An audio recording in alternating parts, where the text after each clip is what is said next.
Imagine India without partition, a world without Pakistan, undivided Punjab, undivided Bengal, India remaining one country from the northwest frontier to the borders of Myanmar. Nearly 8 decades after independence, this sounds like somebody's fantasy. Well, it isn't, but it wasn't.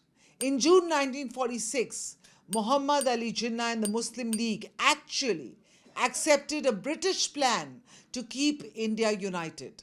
The man who had spent years demanding Pakistan had actually agreed to live under one Indian Union.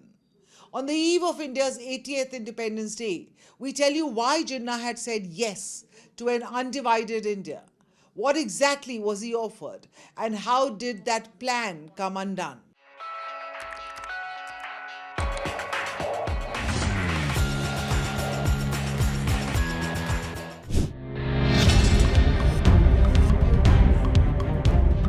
By 1946, Britain wanted to leave India as fast as it could.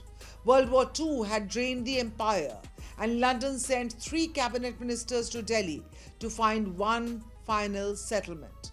This was the cabinet mission. Their proposal, announced on May 16, 1946, did something unusual. It rejected partition outright. Instead, it proposed a loose union. The plan was a loose federation of Hindu majority, Muslim majority, and princely states. It would be a 3-tier system of government. At the top would be a small central union government, which would look after communication, defense, and foreign affairs. There would be equal representation of Hindus and Muslims at the center. At the bottom would be the individual provinces. In the middle would be a grouping of provinces with a large degree of autonomy and power to secede from the union in future. Provinces would group themselves into 3 clusters, one largely Hindu majority, 2 Muslim majority, covering the northwest and the east. So India would have stayed one country on paper, but Muslim majority regions would have gotten to be semi-autonomous.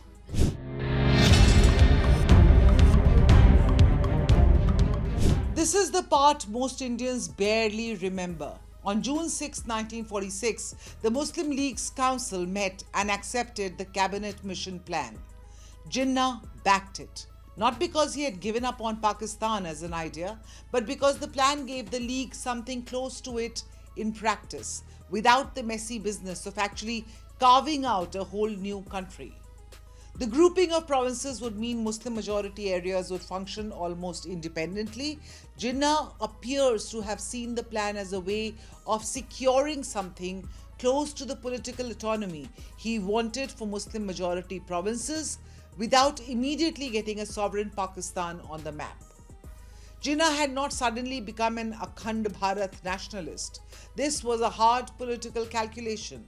He had accepted unity on extremely decentralized terms. So for a brief window, a united India with Jinnah's signature on it was sitting on a table in Delhi.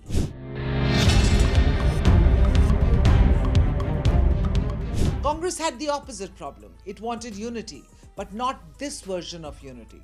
Congress leaders feared that compulsory provisional groupings would effectively create Pakistan inside India without formally calling it Pakistan. A weak center would struggle to run the economy, implement national policy, or build even a coherent state. Pre-partition Assam also objected to being grouped with Muslim-majority Bengal. Congress therefore accepted participation in the Constituent Assembly, but maintained that its freedom to interpret or change parts of the arrangement. And then Jawaharlal Nehru held a press conference in Bombay on July 10, 1946. His words changed the atmosphere dramatically. Nehru said Congress had entered the Constituent Assembly without being bound on substantive questions and remained free to determine what happened there. Jinnah saw that as fatal. For him, this was a betrayal in real time. The one clause that gave Muslim-majority provinces protected autonomy had just been declared negotiable by the man who would run independent India's government.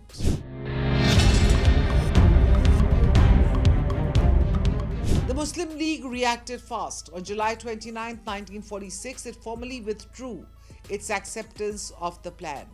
2 days later, Jinnah called for Direct Action Day on August 16, 1946. What followed was some of the worst communal violence Calcutta had ever witnessed. Thousands died within days. Jinnah treated Nehru's statement as evidence that the safeguards he had accepted the plan for could be undone. And on July 29th, the League formally withdrew its acceptance. Within a year, the British accepted that a united transfer of power was no longer possible, and the boundary lines that became India and Pakistan were drawn.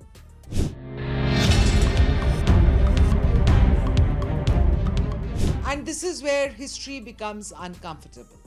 It is tempting to say that Nehru's press conference caused partition, but that is simplifying something far more complex.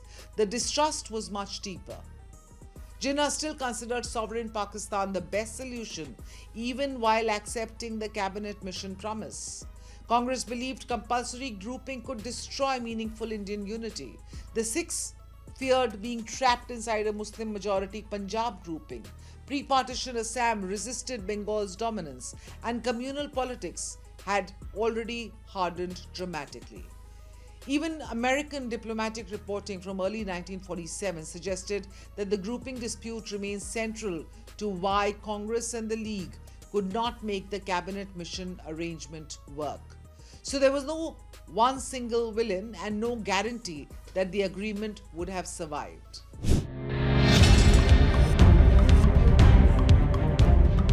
The cabinet mission plan is important because it destroys one comforting version of history. Partition was not inevitable from the moment Jinnah demanded Pakistan. Even in June 1946, alternatives were still alive. For one extraordinary moment, Congress and the Muslim League were both operating inside a framework designed to preserve one India, but they meant very different things by unity. Congress wanted a nation capable of governing as one. Jinnah wanted Muslim-majority provinces protected from domination by that center. The British tried to bridge the two, but the bridge collapsed. Within 14 months, British India was divided. India and Pakistan were born. Millions crossed borders. Hundreds of thousands were killed in partition violence. And one of history's most intriguing compromises disappeared. So yes, Jinnah once accepted a united India, but not because he stopped believing in Pakistan. He accepted it because briefly he believed he could secure most of Pakistan's political autonomy without actually drawing Pakistan on the map. You're watching Times Access. I'm Aditi Prasad, and if this explainer seemed interesting to you, do click on the bell icon below to subscribe to this channel and never miss a Times Access update.